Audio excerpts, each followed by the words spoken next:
Alright guys, today we're going to talk about work and mechanical advantage. Alright, work is done on an object when a force is exerted on an object that causes the object to move some distance. So basically there's two things that have to happen in order for there to be considered to be work done on an object. You have to apply a force, and then the object has to move in the same direction that the force was applied. So if you apply force and the object doesn't move, then no work is being done. All right, so here are a couple of examples. Here you have a person that's trying to pull up on these weights. However, the weights, even though he's applying a force and it's an upward force, the weights are not moving. So in this case, the person's not doing work on this object. But over here, you can see the person, he managed to lift the weights up, so the object moved in the direction that he applied the force. So in this case, this person is doing work on the object. All right, here are a couple more examples. You've got a person riding a horse. So the horse is carrying the person. So it's supporting the person. There's this upward force. However, you've also got the motion of the horse and the person. Actually, they're moving to the right. So in this case, this is not considered to be doing work because even though there's a force being applied and even though there is motion, the force, or rather the object, is not moving in the same direction that the force is being applied. Unlike in the second image, you've got the horse pulling the cart. Okay, so that's applying the force on the cart, pulling to the right, and the object is in motion in the same direction, to the right. So in this case, work is being done. All right, let's see how well you understand the concept of work. So in each of these scenarios, you're going to identify, is work being done or is there no work being done? So in the first example, we have an ice skater, pushes off the wall and glides for 2 meters across the ice. So what do you think? So if you said that work is being done, you would be correct on this one. When she's pushing off of the wall, she's going to be moving in the same direction that she applied that force. All right, second example, the ice skater's partner lifts her up a distance of 1 meter. So work being done or no? Okay, so work is being done in the lifting of the ice skater. He applied a force, she moved a distance of 1 meter, so work is being done.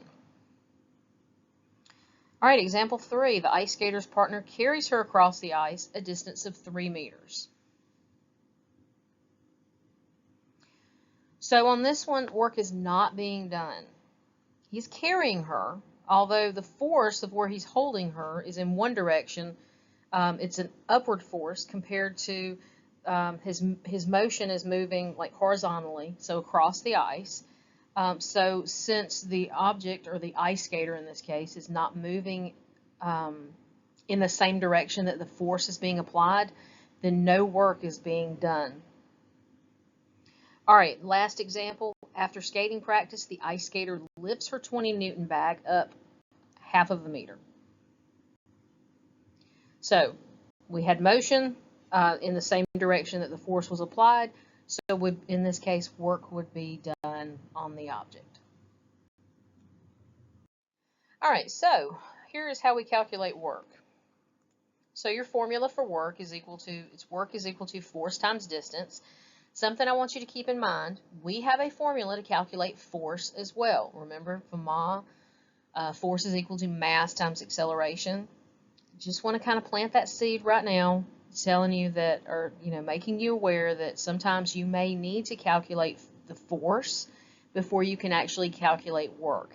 It's not going to happen that often. Just be aware that that is something that could possibly happen. All right, those of you who are keeping track of your units on the paper in your notebook, so these are some units you should already have. There is one thing I want you to add to it. All All right, so unit for force, you already know that is going to be measured in newtons, abbreviated with a capital N.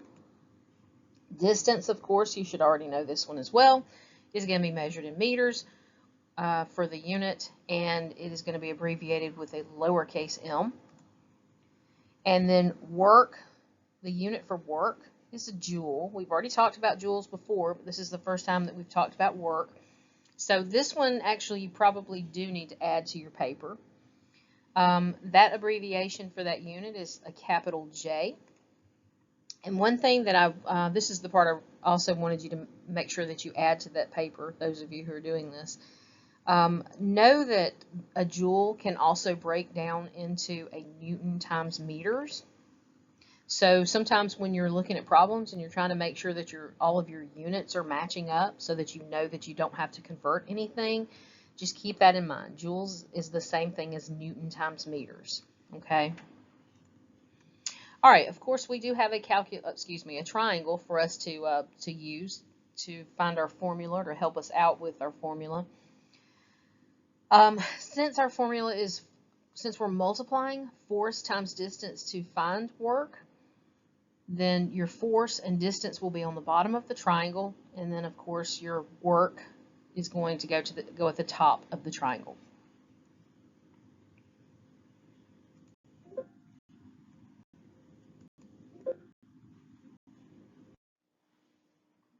All right, so looking at our first example for calculating work, we have a woman lifts her 100 Newton child up 1 meter and carries her for a distance of 50 meters to the child's bedroom. How much work does the woman do? Okay, got to pay attention to the wording on this, okay? So for starters, if we were to set this up in our triangle, all right, the force that she's using, we've got 100 newtons. And as far as the distance goes, be careful of this one. So the only work that's happening here is where she's lifting up her child 1 meter, okay?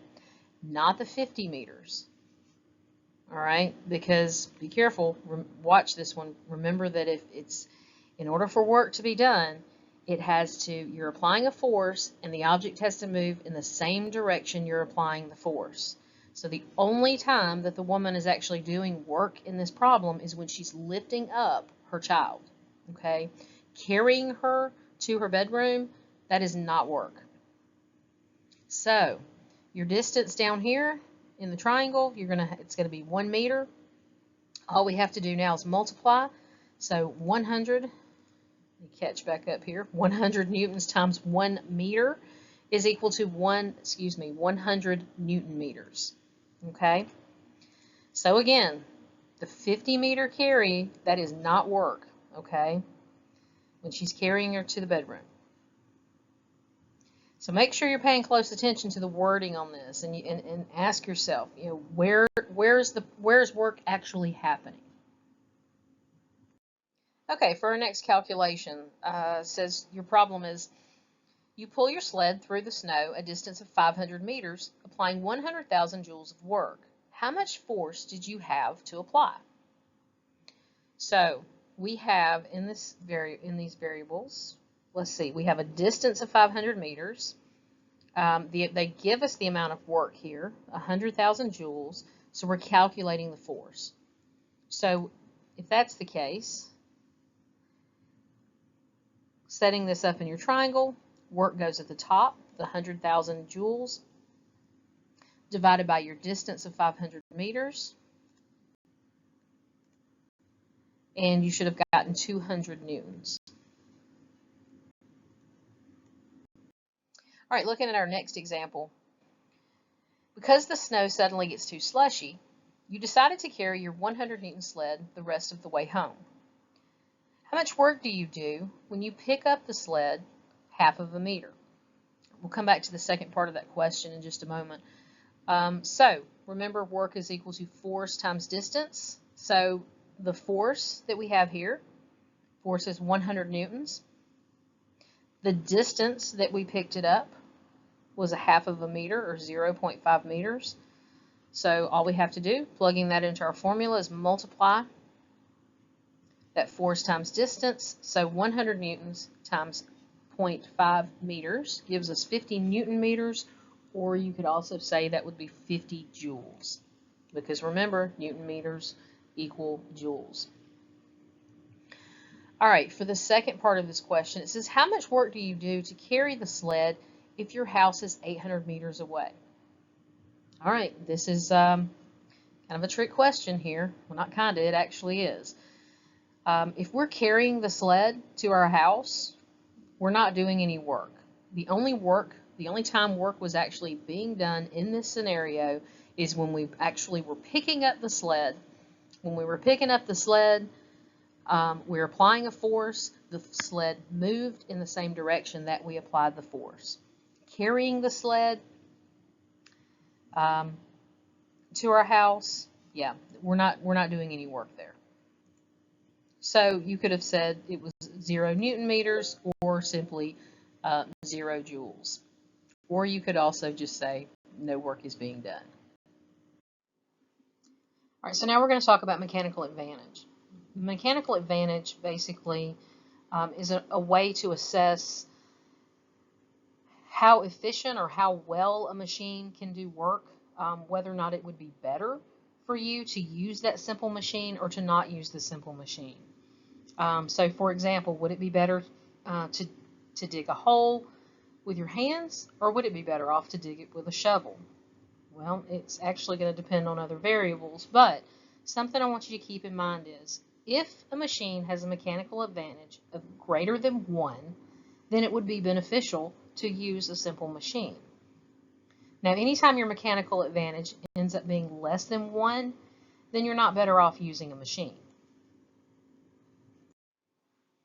So one more definition, or one more thing I want to add about the definition of mechanical advantage is think of it this way. It's basically telling you how many times that machine is able to multiply the work, the amount of force, the effort that is going into that machine. Okay? There's 2 different ways that we can calculate mechanical advantage. You have what's called first the ideal mechanical advantage. In ideal mechanical advantage, it's using distance to calculate the mechanical advantage, meaning that when you're looking at the problem, if you're looking at whatever the scenario is that they're giving you, if the variables that they provide in the problem involve distance, this is when you're going to be using the ideal mechanical advantage. By the way, the ideal mechanical advantage, this would be what your mechanical advantage would be if no friction is involved in that machine. Okay? But again, we're looking at distance, or we're involving distance whenever we're trying to calculate the IMA, or the ideal mechanical advantage. Okay? Formula for calculating that, you're going to see this DE. That means distance effort over your distance resistance. Okay? You'll also notice here in the parentheses under DE, so it says input or effort. Think about it like this. The effort, distance effort, or anytime you're talking about effort, it's talking about, the work that's going into the machine. Okay? Resistance is looking at the weight, the whatever it is it's trying to move. Okay? You'll also see this resistance referred to as output. So sometimes you may see the formula written as IMA is equal to the input over the output. Or you could also see it IMA is equal to effort over resistance. Okay? When we get in class, actually, I'm going to write these out for you guys so y'all can see, I guess, add it to your notes a little bit better, so maybe it'll make a little bit more sense to you. Okay, the other type of mechanical advantage is the actual mechanical advantage that's happening on the machine. In this case, it's using the force. Okay? So remember, IMA, that deals with distances. Your AMA, or actual mechanical advantage, That's dealing with force. So when they're giving you the force in the problem, that's when you know you're supposed to be using the AMA or the actual mechanical advantage. So, formula for this, so AMA or actual mechanical advantage is equal to, all right, this F represents force. The R is supposed to be resistance, so this is your resistance force divided by your effort force, okay? So again, you could see this written differently. Instead of seeing AMA is equal to FR over FE, you could also see this as output over input, or it could also be written as resistance over effort. And you'll notice these are complete opposites of one another, okay, as far as the IMA and AMA goes. This is probably a little confusing right now, but don't worry. As we work through these problems, it should start to click a little bit, okay? The biggest thing is look at this D represents distance versus the F of force, okay? So in each of these problems, as far as which one of these formulas you're using, look for, are they giving you distances, or are they actually giving you the amount of force? And that's going to tell you, what you need to go back to. Is it the ideal, or is it the actual mechanical advantage? All right, let's look at an example here for calculating the mechanical advantage.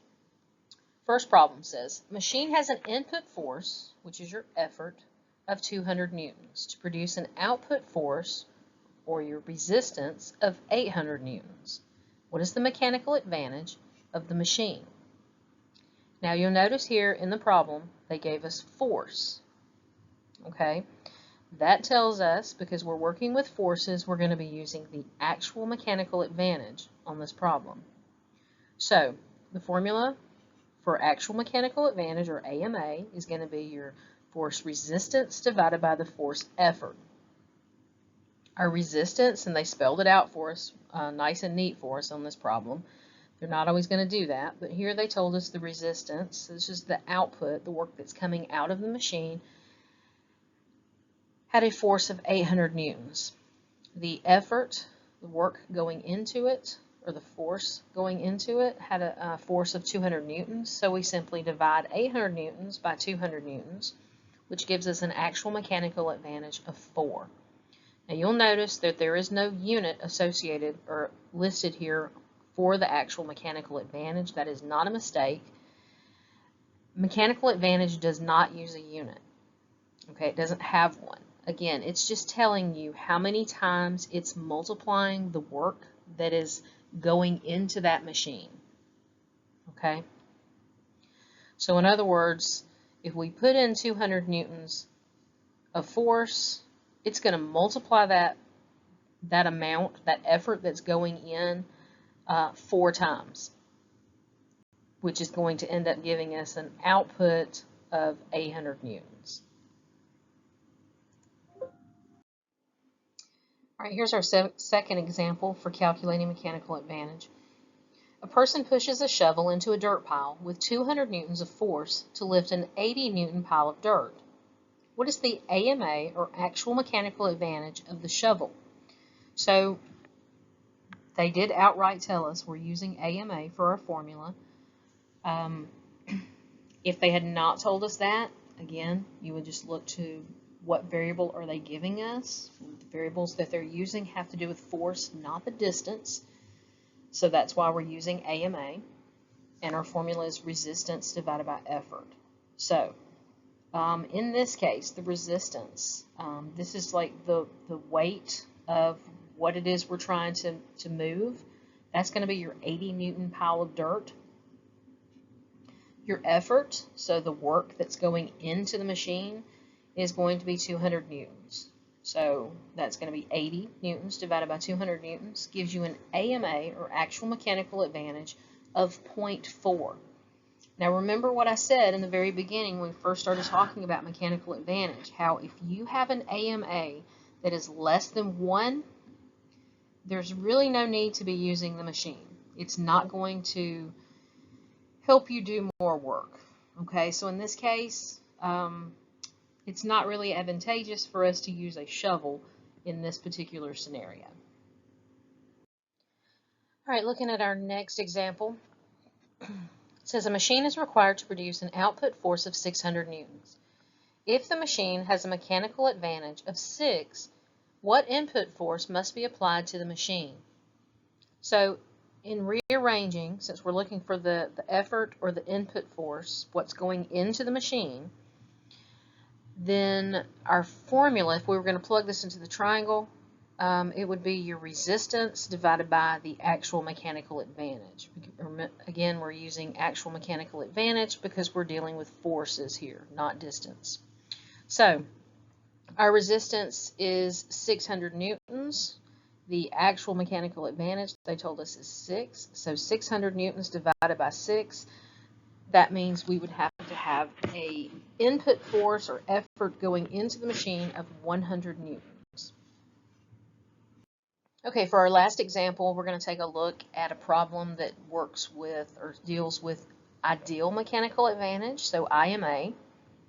It says a machine with a mechanical advantage of 10 is used to move an object 250 meters. What distance did the machine have to move to achieve this IMA, or ideal mechanical advantage? So again, we're using IMA here because we're looking at distance, okay? 250 meters, that's a distance. So your formula for ideal mechanical advantage is going to be effort or input divided by the resistance, or also known as the output. Okay, so effort divided by resistance, or you could say it as input over output.